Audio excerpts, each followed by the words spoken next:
What if I told you that everything you've ever done, everything you're about to do, and every answer you've ever searched for is already written down somewhere, not on paper, not on a hard drive, but in a cosmic library that exists outside of time itself? And what if I told you that monks in Tibet, CIA operatives during the Cold War, and even some of the world's most successful entrepreneurs have secretly accessed this library and never told you how? This isn't science fiction. This isn't some new age fantasy. This is the Akashic Records. And today, I'm going to show you a method that very few people know. A method that some would call forbidden, not because it's dangerous, but because it works too well. Stick around. Your understanding of reality is about to change. Let me ask you something. Have you ever had a moment where you just knew something?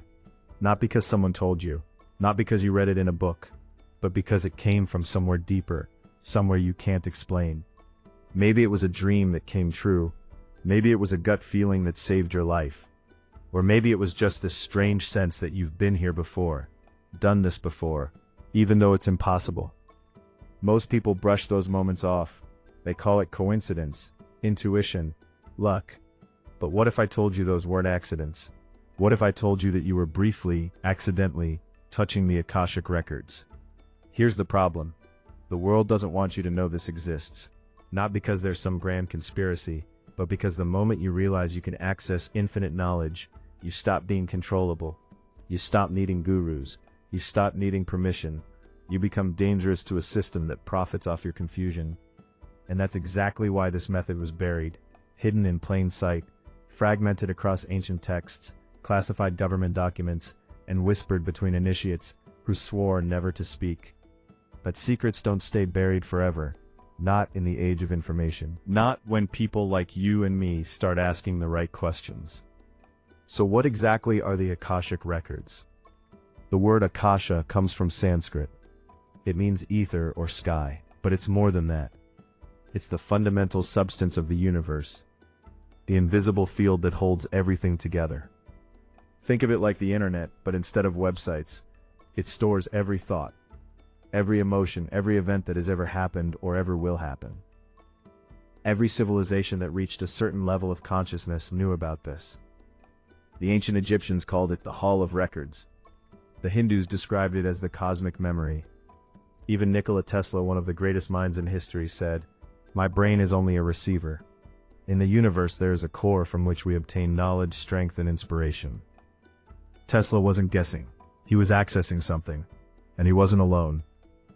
During the Cold War, both the CIA and the Soviet KGB spent millions researching what they called remote viewing. They trained people to access information across space and time. And you know what? It worked. Declassified documents from the Stargate project proved that ordinary people could describe hidden military bases, secret documents, and future events with shocking accuracy. How? They were tapping into the Akashic field. They just didn't call it that. Even today, some of the most successful CEOs and investors admit to making billion-dollar decisions based on intuition. But it's not intuition. It's access. Brief, uncontrolled, accidental access to something infinite.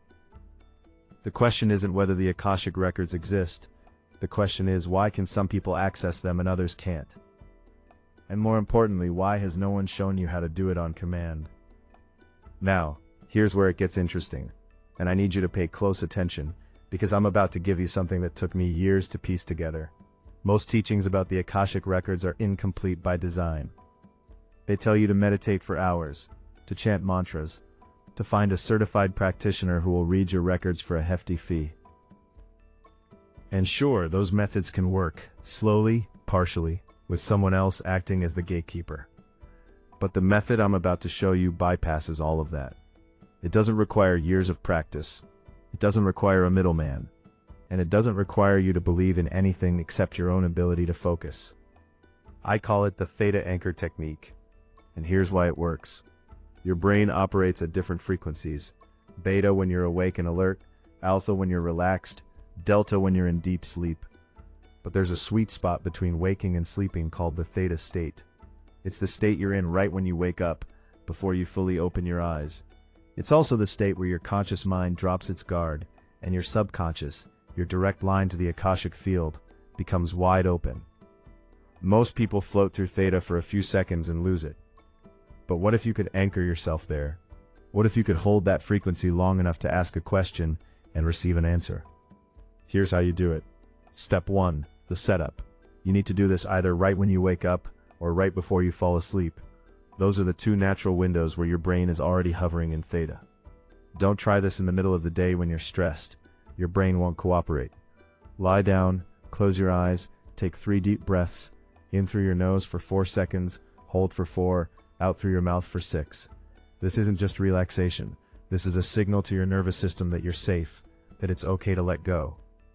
Step 2, the anchor. Here's the part nobody tells you. Your brain needs a trigger to stay in Theta. Without one, you'll either fall asleep or snap back to full consciousness. The anchor is a simple mental image that you create and repeat. Picture a door, not just any door, your door. It can look however you want, ancient wood, glowing light, a vault in space. What matters is that every time you access the records, you use the same door. This creates a neural pathway, a shortcut. Your brain learns, when I see this door, I'm in the records. Walk through that door in your mind. On the other side, imagine a library, infinite shelves, or a field of stars, or a room filled with light. Again, your mind, your symbol. There's no wrong answer here. Step 3, the question. This is where most people mess up. They get into the space and then they panic. They ask vague things like, what's my purpose? Or will I be successful? The records don't respond to vagueness. They respond to precision. You need to ask like you're talking to the smartest person in the universe, because you are. Be specific. Show me the root cause of my financial block. What decision should I make regarding my career in the next 30 days? What emotion am I holding in my body that's causing my chronic fatigue? Start your question clearly, then let go. Don't chase the answer. Don't force it. The information doesn't come as words. It comes as knowing, as images, as sudden clarity. Sometimes it comes immediately. Sometimes it comes hours later when you're in the shower and your mind is quiet. But it always comes because you asked and because you were in the right state to hear the answer. Step 4, the return. Before you open your eyes, thank whatever intelligence you just connected with. Gratitude isn't just politeness, it's a frequency. It keeps the channel open for next time. Then count backward from 3 to 1. Open your eyes. Write down everything you experienced. Don't judge it. Don't analyze it yet. Just capture it. Do this for 7 days in a row. Not once, not twice, 7. Because the first few times, your conscious mind will fight you. It will tell you that you're making it up, that it's just imagination, but by day 4 or 5, something shifts. The information becomes too specific to be random, too accurate to be coincidence, and you'll know with absolute certainty that you've been somewhere real. I know what you're thinking. This sounds too simple. If it works, why isn't everyone doing it? Here's the uncomfortable truth. It is simple, but simple doesn't mean easy, and easy doesn't mean popular. The same reason most people don't meditate, the same reason most people don't exercise, the same reason most people stay stuck in jobs they hate and relationships that drain them. Because doing the work, even when it's simple, requires discipline, and discipline is the real forbidden method. Not because it's hidden, but because nobody wants to do it. But let me give you some proof that this isn't just in my head. Edgar Cayce, known as the Sleeping Prophet, gave over 14,000 readings while in a self-induced trance state. He diagnosed illnesses that doctors missed. He described ancient civilizations that archaeology later confirmed. He accessed the Akashic Records nightly, and he did it by putting himself in the exact state I just described. Ingo Swann, one of the CIA's top remote viewers, could describe objects hidden in sealed boxes across the country. He didn't use technology, he used his mind. And the technique he described? Entering a light trance, setting an intention, and receiving impressions without filtering them. Even modern neuroscience backs this up. Studies on theta brainwaves show increased creativity, problem solving, and what researchers call non-local consciousness, the ability to access information outside your immediate sensory input. The science is catching up to what mystics have known for thousands of years. The method works. The only variable is you. Let me tell you about Sarah. Not her real name, but a real person who used this exact method. Sarah was a marketing manager in her late 20s, smart, capable, but completely stuck. She had switched careers 3 times in 5 years, Every time she started something new, she felt excited for 3 months, then burned out. She thought she was broken, that she was one of those people who just couldn't stick with anything. She found this method on a forum. Skeptical, but desperate, she tried it for 7 days. On day 3, she asked the records, "Why do I keep burning out?" She didn't get words, she got an image. A little girl sitting at a piano, being forced to practice by a strict teacher. The girl wasn't playing because she loved music. She was playing because she was afraid of disappointing someone. Sarah woke up crying, because that little girl was her. And she realized she'd been choosing careers based on what would impress her parents, not what she actually wanted. Every burnout was her soul screaming, "This isn't yours." She switched to something completely different. Something her logical mind would have never approved. 6 months later, she told me she finally felt alive. Not because the records gave her a career plan, but because they showed her the truth she'd been running from. That's what this method does. It doesn't give you answers from the outside. It reveals what you already know on the inside, but have been too afraid, too distracted, or too programmed to see. Now some of you are already typing in the comments, "This is just lucid dreaming. This is just your subconscious. Where's the scientific proof?" And to that I say, who cares what you call it? If you can access information that solves your problems, does it matter if it comes from a cosmic library or your own deep mind? The source is less important than the result. And the result for thousands of people who've used this method is real transformation. But here's what I need you to understand. This isn't a magic trick. You can't use it to win the lottery or control other people. The records don't work that way.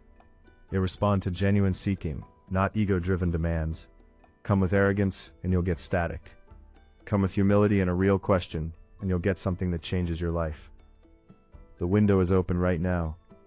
Your mind is more plastic than you think. Your capacity for direct knowing is greater than you've been told. But every day you spend doubting, scrolling, distracting yourself, that window gets a little smaller. Not because the records go anywhere, but because you train yourself not to see. So here's what I want you to do. Not tomorrow, not next week, tonight. Set your alarm 20 minutes earlier than usual. Use that window. Follow the 4 steps I just gave you. Ask one real question, something that matters, something you've been avoiding. And then come back here. Tell me what happened, because I read every comment. And I've seen this method change too many lives to keep it quiet. If this video resonated with you, hit that like button. Not for me, for the algorithm, so that someone else who needs this finds it before they give up on themselves. Subscribe if you want more of this. I don't do surface level content. I do the stuff that makes you uncomfortable because it's true. And if you want a step-by-step guided version of this method, the link is in the description. It's free, because this information belongs to everyone, not just those who can afford it. The Akashic Records aren't forbidden because they're dangerous. They're forbidden because the moment you realize you can access infinite wisdom without permission, you become uncontrollable. You become free. And freedom, real freedom, is the most dangerous thing in the world. I'll see you in the comments, and I'll see you in the records.